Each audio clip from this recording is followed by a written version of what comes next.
हरे कृष्णा। ओम श्री गणेशाय नमः। हर साल भाद्रपद महीने की कृष्ण पक्ष की चतुर्थी तिथि को बहुला चौथ और भादो संकष्टी चतुर्थी का व्रत रखा जाता है। बहुला चौथ का व्रत भगवान श्री कृष्ण से और गौओं से जुड़ा है। संकष्टी चतुर्थी का व्रत वैसे तो भगवान गणेश जी को समर्पित होता है, लेकिन बहुला चौथ के व्रत में भगवान श्री गणेश जी के अलावा श्री कृष्ण भगवान और बहुला गाय की भी पूजा की जाती है। यह दिन मुख्य रूप से गाय और बछड़ों के कल्याण के लिए मनाया जाता है। बहुला चौथ के दिन लोग दिन भर उपवास रखते हैं। शाम को गौओं और बछड़ों की पूजा की जाती है। माना जाता है कि जो लोग दिन भर उपवास रखते हैं और शाम को गायों की पूजा करते हैं, उन्हें संतान, धन, सुख, समृद्धि का आशीर्वाद मिलता है। बहुला चौथ व्रत रखने वाले भक्त इस दिन दूध पीने या दूध से बने किसी भी उत्पाद को खाने से परहेज करते हैं। इस दिन खास तौर पर गाय के दूध का सेवन वर्जित माना जाता है। शास्त्रों के अनुसार भगवान श्री कृष्ण को बहुला नाम की गाय बहुत अधिक प्रिय थी। एक बार भगवान श्री कृष्ण की लीलाओं को देखने के लिए कामधेनु गाय ने बहुला के रूप में नंद बाबा की गौशाला में प्रवेश किया।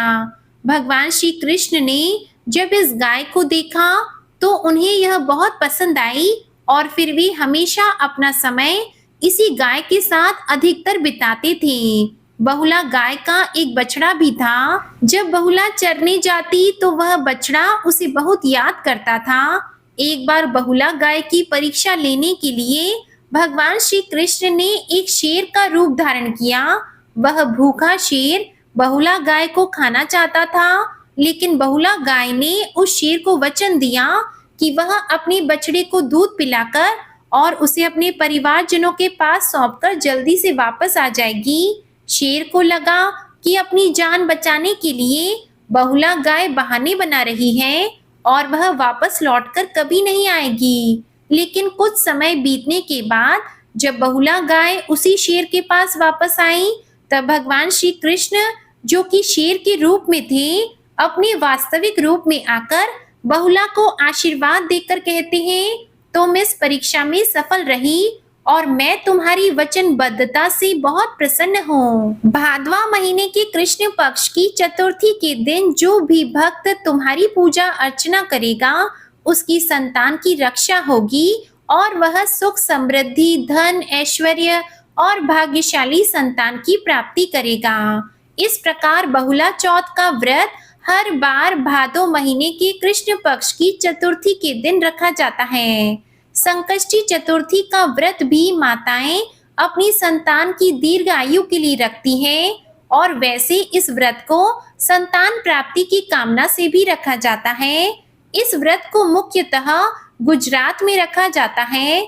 इस दिन गोधूली बेला में गौओं की पूजा करने से सभी प्रकार की मनोकामनाएं पूर्ण होती है, क्योंकि गौ माता में 33 कोटि देवी देवताओं के साथ सभी नवग्रहों का वास भी होता है। इस व्रत में शाम के समय मुख्य पूजा की जाती है और जिन भक्तों के आसपास गौ माता ना हो, वह गाय और बछड़े की तस्वीर की पूजा भी कर सकते हैं और उनसे प्रार्थना करते हैं। इसके अलावा आप गौशाला में चारे का दान कर सकते हैं। और क्योंकि संकष्टी चतुर्थी का व्रत भी इस दिन है, तो बिना चंद्र देवता की पूजा किए यह व्रत अधूरा रहता है।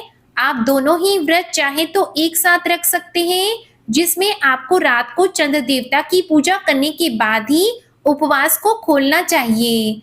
आइए अब आपको बताते हैं इस दिन रहने वाले शुभ मुहूर्त के बारे में। इस बार चतुर्थी तिथि प्रारंभ होगी 12 अगस्त दिन मंगलवार को सुबह 8:41 पर और चतुर्थी तिथि की समाप्ति होगी 13 अगस्त बुधवार को सुबह 6:35 पर। ऐसे में इस बार संकष्टी चतुर्थी का व्रत और बहुला चौथ का व्रत 12 अगस्त दिन मंगलवार को रहेगा और इस दिन कजरी तीज का व्रत भी रखा जाएगा। इस बार संकष्टी चतुर्थी के दिन भद्रा भी रहेगी। भद्रा का वास मृत्यु लोक में रहेगा, जो कि बहुत ही अशुभ माना जाता है। भद्रा सुबह 8:40 तक रहेगी, तो सुबह की पूजा आप चाहें भद्रा की समाप्ति के बाद ही करें, क्योंकि भद्रा के समय कोई भी शुभ कार्य की मनाही होती है। मंगलवार के दिन सूर्योदय का समय सुबह 6:06, सूर्यास्त शाम 6:57 और चंद्रोदय का समय रहेगा रात 9:06 पर। तो रात को इस समय के बाद से आप चंद्र देवता को अर्घ देकर व्रत का पारण कर सकते हैं। इस दिन राहुकाल का समय दोपहर 3 से 4:30 बजे तक रहेगा। इसके अलावा सुकर्मा योग बनेगा, जो कि शाम 6:54 तक रहेगा। इस दिन भगवान गणेश की पूजा करने के लिए सबसे शुभ मुहूर्त रहेगा अभिजीत मुहूर्त, दोपहर 12:06 से दोपहर 12:57 तक। बहुला चौथ की पूजा के लिए गोधूली मुहूर्त रहेगा शाम 7:03 से शाम 7:25 तक। ये थी आज की वीडियो। इस दिन सुनी जाने वाली व्रत कथाएं भी आप हमारे चैनल पर जरूर सुनिएगा। ये वीडियो अच्छी लगे तो इसे लाइक करके चैनल जरूर सब्सक्राइब कीजिएगा।